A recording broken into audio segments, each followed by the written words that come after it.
بسم اللہ الرحمن الرحیم۔ تفہیم القرآن، سید ابو الاعلیٰ مودودی۔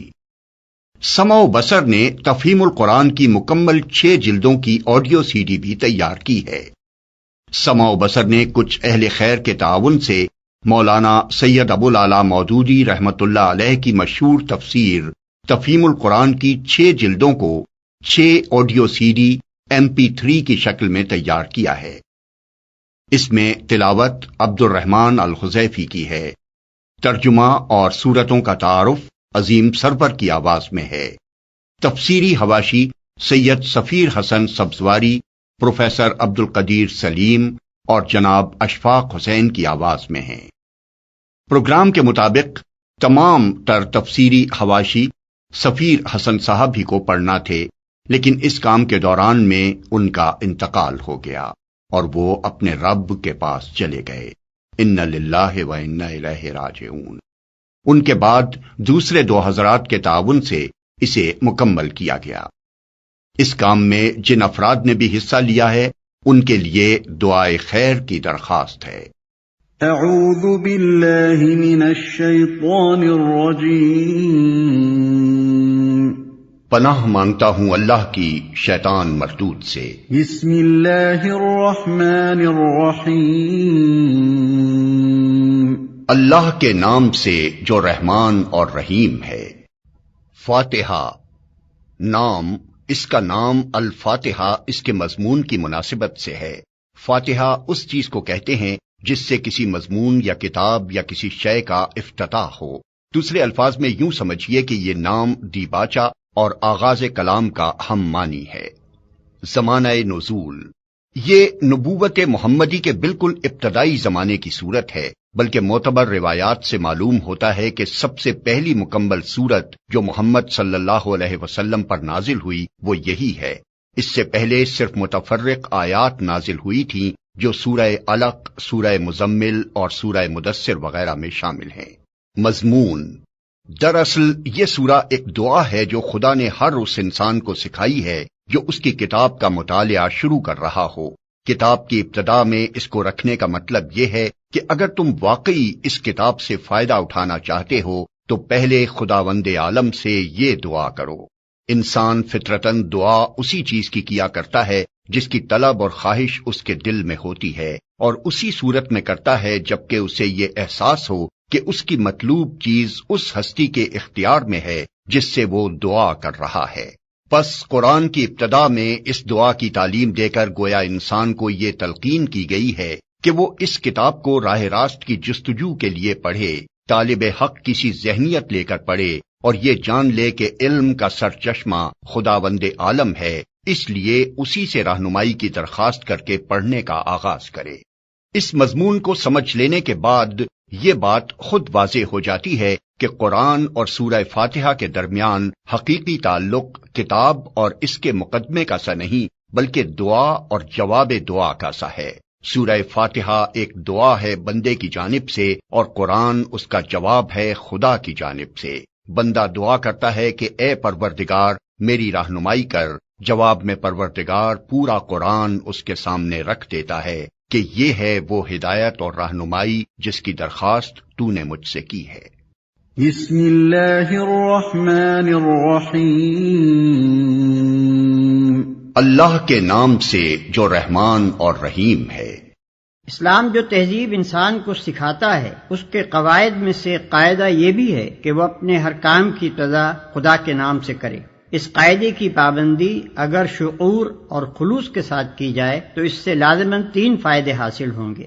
ایک یہ کہ آدمی بہت سے برے کاموں سے بچ جائے گا، کیونکہ خدا کا نام لینے کی عادت اسے ہر کام شروع کرتے وقت یہ سوچنے پر مجبور کر دے گی کہ کیا واقعی میں اس کام پر خدا کا نام لینے میں بجانب ہوں۔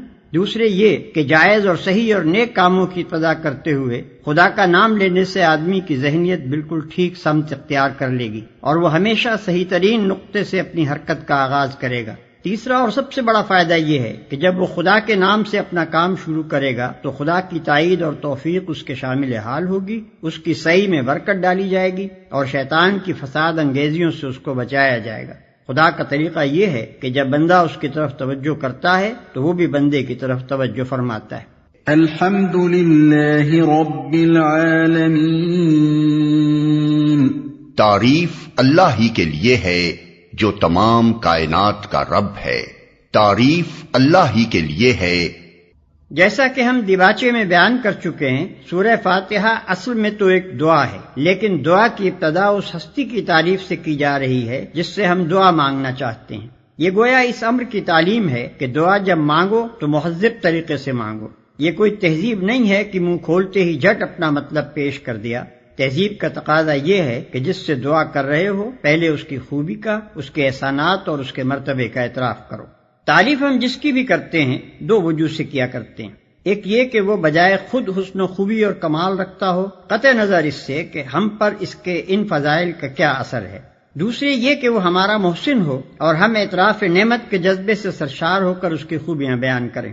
اللہ تعالیٰ کی تعریف ان دونوں حیثیتوں سے ہے. یہ ہماری قدر شناسی کا تقاضا بھی ہے اور احسان شناسی کا بھی کہ ہم اس کی تعریف میں رد اللسان ہوں. اور بات صرف اتنی ہی نہیں ہے کہ تعریف اللہ کے لیے ہے، بلکہ صحیح یہ ہے کہ تعریف اللہ ہی کے لیے ہے. یہ بات کہہ کر ایک بڑی حقیقت پر سے پردہ اٹھایا گیا ہے، اور وہ حقیقت ایسی ہے جس کی پہلی ہی ضرب سے مخلوق پرستی کی جڑ کٹ جاتی ہے. دنیا میں جہاں جس چیز اور جس شکل میں بھی کوئی حسن، کوئی خوبی، کوئی کمال ہے، اس کا سرچشمہ اللہ ہی کی ذات ہے. کسی انسان، کسی فرشتے، کسی دیوتا، کسی سیارے، غرض کسی مخلوق کا کمال بھی ذاتی نہیں ہے بلکہ اللہ کا عطیہ ہے. پس اگر کوئی اس کا مستحق ہے کہ ہم اس کے گرویدہ اور پرستار، احسان مند اور شکر گزار، نیاز مند اور خدمتگار بنے تو وہ خالق کمال ہے، نہ کہ صاحب کمال. جو تمام کائنات کا رب ہے. رب کا لفظ عربی زبان میں 3 معنوں میں بولا جاتا ہے. 1 مالک اور آقا، 2 مربی پرورش کرنے والا، خبر گیری اور نگہبانی کرنے والا، 3 فرمانروا، حاکم، مدبر اور منتظم. اللہ تعالیٰ ان سب معنوں میں کائنات کا رب ہے. الرحمن الرحیم. رحمان اور رحیم ہے. انسان کا خاصہ ہے کہ جب کوئی چیز اس کی نگاہ میں بہت زیادہ ہوتی ہے تو وہ مبالغے کے صیغوں میں اس کو بیان کرتا ہے، اور اگر ایک مبالغے کا لفظ بول کر وہ محسوس کرتا ہے کہ اس شے کی فراوانی کا حق ادا نہیں ہوا تو پھر وہ اسی معنی کا ایک اور لفظ بولتا ہے تاکہ وہ کمی پوری ہو جائے جو اس کے نزدیک مبالغے میں رہ گئی ہے. اللہ کی تعریف میں رحمان کا لفظ استعمال کرنے کے بعد پھر رحیم کا اضافہ کرنے میں بھی یہی نقطہ پوشیدہ ہے. رحمان عربی زبان میں بڑے مبالغے کا صیغہ ہے، لیکن خدا کی رحمت اور مہربانی اپنی مخلوق پر اتنی زیادہ ہے، اس قدر وسیع ہے، ایسی بے حد و حساب ہے کہ اس کے بیان میں بڑے سے بڑا مبالغے کا لفظ بول کر بھی جی نہیں بھرتا.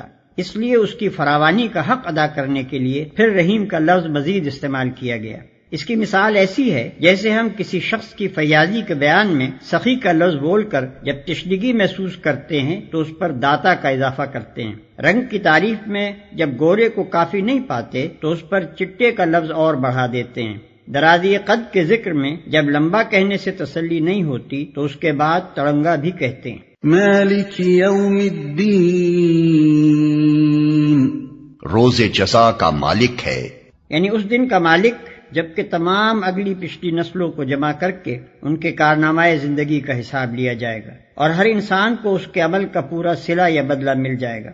اللہ کی تعریف میں رحمان اور رحیم کہنے کے بعد مالک روز جزا کہنے سے یہ بات نکلتی ہے کہ وہ نرا مہربان ہی نہیں ہے بلکہ منصف بھی ہے، اور منصف بھی ایسا با اختیار منصف کہ آخری فیصلے کے روز وہی پورے اقتدار کا مالک ہوگا. نہ اس کی سزا میں کوئی مزاحم ہو سکے گا اور نہ جزا میں مانے. لہذا ہم اس کی ربوبیت اور رحمت کی بنا پر اس سے محبت ہی نہیں کرتے بلکہ اس کے انصاف کی بنا پر اس سے ڈرتے بھی ہیں، اور یہ احساس بھی رکھتے ہیں کہ ہمارے انجام کی بھلائی اور برائی بالکلیہ اسی کے اختیار میں ہے. ایاک نعبد و ایاک نستعین. ہم تیری ہی عبادت کرتے ہیں اور تجھی سے مدد مانگتے ہیں. ہم تیری ہی عبادت کرتے ہیں. عبادت کا لفظ بھی عربی زبان میں 3 معنوں میں استعمال ہوتا ہے. 1 پوجا اور پرستش، 2 طاعت اور فرما برداری، 3 بندگی اور غلامی. اس مقام پر تینوں معنی بیک وقت مراد ہیں، یعنی ہم تیرے پرستار بھی ہیں، مطیع فرمان بھی اور بندہ و غلام بھی. اور بات صرف اتنی ہی نہیں ہے کہ ہم تیرے ساتھ یہ تعلق رکھتے ہیں، بلکہ واقعی حقیقت یہ ہے کہ ہمارا یہ تعلق صرف تیرے ہی ساتھ ہے. ان تینوں معنوں میں سے کسی معنی میں بھی کوئی دوسرا ہمارا معبود نہیں ہے۔ تجھی سے مدد مانگتے ہیں، یعنی تیرے ساتھ ہمارا تعلق محض عبادت ہی کا نہیں ہے، بلکہ استعانت کا تعلق بھی ہم تیرے ہی ساتھ رکھتے ہیں۔ ہمیں معلوم ہے کہ ساری کائنات کا رب تو ہی ہے، اور ساری طاقتیں تیرے ہی ہاتھ میں ہیں، اور ساری نعمتوں کا تو ہی اکیلا مالک ہے۔ اس لیے ہم اپنی حاجتوں کی طلب میں تیری طرف ہی رجوع کرتے ہیں، تیرے ہی آگے ہمارا ہاتھ پھیلتا ہے، اور تیری مدد ہی پر ہمارا اعتماد ہے۔ اسی بنا پر ہم اپنی یہ درخواست لے کر تیری خدمت میں حاضر ہو رہے ہیں۔ اهدنا الصراط المستقیم، ہمیں سیدھا راستہ دکھا۔ یعنی زندگی کے ہر شعبے میں خیال اور عمل اور برتاؤ کا وہ طریقہ ہمیں بتا جو بالکل صحیح ہو، جس میں غلط بینی اور غلط کاری اور بد انجامی کا خطرہ نہ ہو، جس پر چل کر ہم سچی فلاح و سعادت حاصل کر سکیں۔ یہ ہے وہ درخواست جو قرآن کا مطالعہ شروع کرتے ہوئے بندہ اپنے خدا کے حضور پیش کرتا ہے۔ اس کی گزارش یہ ہے کہ آپ ہماری رہنمائی فرمائیں اور ہمیں بتائیں کہ قیاسی فلسفوں کی اس بھول بھلیاں میں حقیقت نفس الامری کیا ہے، اخلاق کے ان مختلف نظریات میں صحیح نظام اخلاق کون سا ہے، زندگی کی ان بے شمار پگڈنڈیوں کے درمیان فکر و عمل کی سیدھی اور صاف شاہراہ کون سی ہے۔ صراط الذین انعمت علیہم غیر المغضوب علیہم ولا الضالین، ان لوگوں کا راستہ جن پر تو نے انعام فرمایا، جو ماتوب نہیں ہوئے، جو بھٹکے ہوئے نہیں ہیں۔ ان لوگوں کا راستہ جن پر تو نے انعام فرمایا۔ یہ اس سیدھے راستے کی تعریف ہے جس کا علم ہم اللہ تعالیٰ سے مانگ رہے ہیں، یعنی وہ راستہ جس پر ہمیشہ سے تیرے منظور نظر لوگ چلتے رہے ہیں، وہ بے خطا راستہ کہ قدیم ترین زمانے سے آج تک جو شخص اور جو گروہ بھی اس راہ پر چلا وہ تیرے انعامات کا مستحق ہوا اور تیری نعمتوں سے مالا مال ہو کر رہا۔ جو ماتوب نہیں ہوئے، جو بھٹکے ہوئے نہیں ہیں۔ یعنی انعام پانے والوں سے ہماری مراد وہ لوگ نہیں ہیں جو بظاہر عارضی طور پر تیری دنیاوی نعمتوں سے سرفراز تو ہوتے ہیں، مگر دراصل وہ تیرے غضب کے مستحق ہوا کرتے ہیں اور اپنی فلاح و سعادت کی راہ گم کیے ہوئے ہوتے ہیں۔ اس سلبی تشریح سے یہ بات خود کھل جاتی ہے کہ انعام سے ہماری مراد حقیقی اور پائیدار انعامات ہیں جو راست روی اور خدا کی خوشنودی کے نتیجے میں ملا کرتے ہیں، نہ کہ وہ عارضی اور نمائشی انعامات جو پہلے بھی فرعونوں اور نمرودوں اور قارونوں کو ملتے رہے ہیں اور آج بھی ہماری آنکھوں کے سامنے بڑے بڑے ظالموں اور بدکاروں اور گمراہوں کو ملے ہوئے ہیں۔